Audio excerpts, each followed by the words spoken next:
It's an excellent pitch. There it was there. One man to beat on the left side, and Bobby Witt Jr. guns down Jimenez, showcasing his strong arm. He has 22 career RBIs, 7 against the Royals. Bobby Witt Jr. gets to his feet and saves a hit. Guys, that montage will suggest what is happening right now, and that is Bobby Witt is off to a really good start. And it's difficult to produce, I imagine, when there's so much expected of you, but so far so good, Bill. Well, real quick, before you get into your awesome breakdown, ball player. Yes. Kind of Don Mattingly vibes in a uniform for me with the eye black, the Oakleys. Don't sleep. It's the little things, people, if you can get tight. I mean, he's got the embroidered 7 on the belt. But wait a minute. Everybody on the Royals probably has the embroidered number on their belt. It's the little things. He just knows how to put his 7 with that 7. But I saw this kid after his sophomore year in Chicago at the All-American game. I saw him after his junior year. He was coming to see you as a sophomore? After his sophomore year, yeah, going into a junior year. And I've watched him for 2 years in that environment and how he handles himself and what he's done. Those 2 plays that we just showed right there were the capabilities of, like, normal plays. But I want to put a little piece together where he made a play in Game 2 in the 10th inning. And let's get this thing going. I want to show you something. We're going to be helped with field vision here a little bit. And the situation in the 10th inning, 1st and 3rd. All right, here's the play at home plate. Salvi makes a great play right here. You cut down the run. Now, with the help of field vision, I'm going to have his freeze set up. Keep that frozen for me, please, Lucas, because I want to set this up. We lost the bug, but what we had was the 10th inning, 1st and 3rd, 1 out. Yep. And I'm thinking that this setup of the Royals defense is, if this ball's hit firm to him here or here, turn it. He's going that way because my second baseman's close, so that's not going to be an issue. We're going to do a 5-4-3 double play, get out of there. He also knows that this is the go-ahead run because we're knotted up in the 10th. So anything in this region, this way or up here, he's going to decide to come home. So we'll play this thing forward here at a little slow motion. Watch the white tracker come to home plate, which is the baseball. We slowed it down a little bit. Obviously, it's to his right. And here's the play that he ends up making right here to Sal Perez. Now, once again, we're going to go tight here on Bobby with field vision. Freeze this and keep it frozen for me. The beautiful thing about field vision's up the ante, by the way. The beautiful thing about this is I'm not creating something. This is not fake. The game angle doesn't give us everything sometimes because we lock in on something. But what field vision does is the cameras that are in every stadium picks up motion. So everything that's happening here happened real. This is just the legit stuff. So play it forward right here. Bobby's going to come to his side over here to the right, and he's getting ready to make the throw. Freeze that for me and keep it frozen. He can't see Sal Perez, right? And I'm saying, and I don't know if I'm giving him too much credit, but I'm saying if he thinks about trying to throw this by his ear flap, he might be airmailing that up into the stands. And I don't think he purposely tried to throw a 2-hopper. I think he could have been okay with a ground ball. I think he thought he was going to get more on the throw than he got on it. Really? Like, almost like his legs came out from under. He's in such an awkward position. It's an awkward position. He can't get anything on it. We've seen the 2 plays that he makes, so we know this is real. Cannon. By the way, he also threw 94 off the bump when he was closing out games in high school. But when he throws this ball low, like I said, he can't see Sal. Sal's got to come out and play peekaboo on this. So play this thing forward, because then we'll put the game action into the mix. There's the 2-hopper. Look at this, Freeze. Keep that frozen, please. Look. Is that nice? Because what this is right here, this is a drill that I like doing with the kids on backhands. If you put your right foot out here and you put your knee down, this is the right-footed backhand at the big league level for infielders. And if you miss the ball, it should hit you in the foot. And Sal Perez, that looks as good as anything with his glove out in front as he makes this play. Play it forward, please. And there's the tag.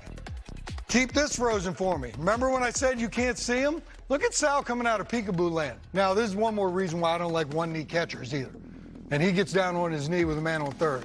Now, I'm nitpicking, I get it, but that takes you a little bit longer to get out. But look at the fact that he cannot see him. And I'm actually going to argue that this 2-hopper, Sal didn't even see it until the ball traveled 60 feet. It's like 2/3 of the way down the line before he could actually pick up the baseball and make this play. Play it forward, please. But that pick is so nice. I just love that positioning right there. So Bobby Witt surely made a great play. No ifs, ands, or buts about that. Play that thing through and let it tag him out. But Sal coming out and making that play, because there's two sides to every play. And, you know, a lot of the infielders make great plays, and they say, well, look at that great play. First baseman's picking the ball out of the dirt sometimes. And this right here, but I actually believe, and I'm not mad at you for your thought process that his feet were out from under him. I actually think he tried to yank that down inside. Yeah, I do too at the end. I just think in that situation, you know, you think, I got to go home as quick as I can, and he's so used to just coming up and being in a perfect spot, and it's like almost like his legs came out. But that's like all the prep work that you say before the pitch. Like when we set it up, like saying, okay, if it's hitting hard at me right here, I'm not worried about him because we're in the big leagues. This will be a 5-4-3 double play. We're in the dugout hitting. As it turned out, he knew when he went over there.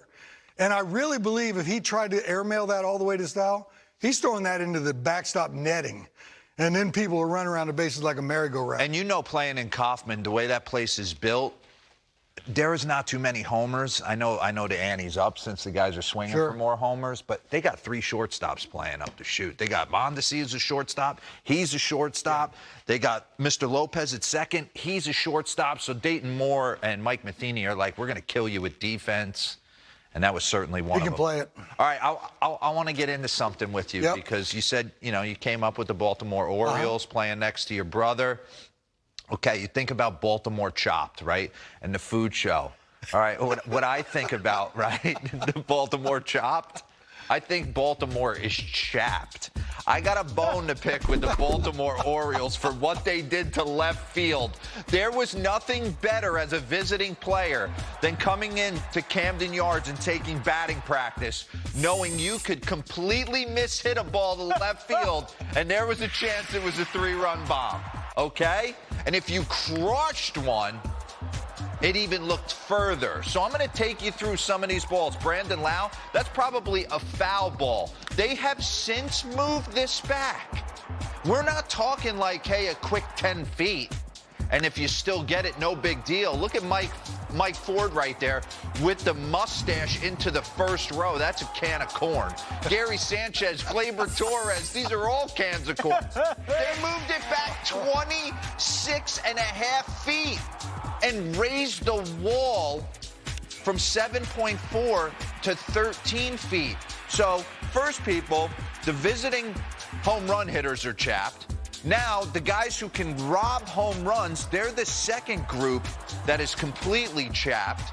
I mean, look at that right there. That's Mike Tauchman making a play. That's Mr. Millar hitting. And we won't have moments like this. Manny Ramirez, he's slapping 5 with a fan, running up the wall.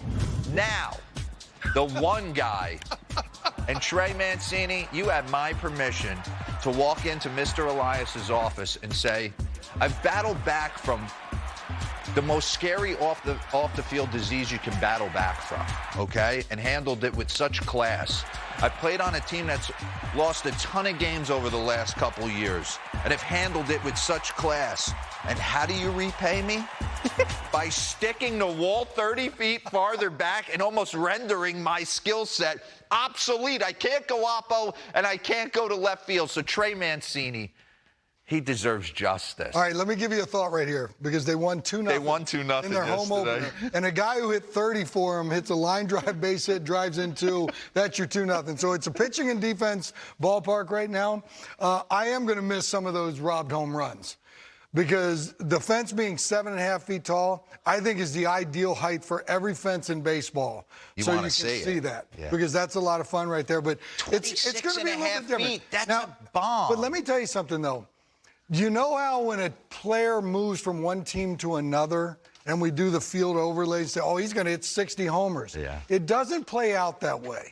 And for them to think that, okay, now homers are definitely going to be cut down from the number that has been hit. But if you got guys on the bump that get the guys out, I mean, Fenway's a homer hitting ballpark. That Green Monster's sitting right there. They've won a World Series recently. We wanted to have fun. Yeah, that was good stuff. Trey Mancini. Not chopped. But chapped. Chapped. Chapped. Still ahead, JP Morosi live from Philadelphia, also coming up. These players played for both the Phillies and the Mets. Can you guess other players just by their batting stances?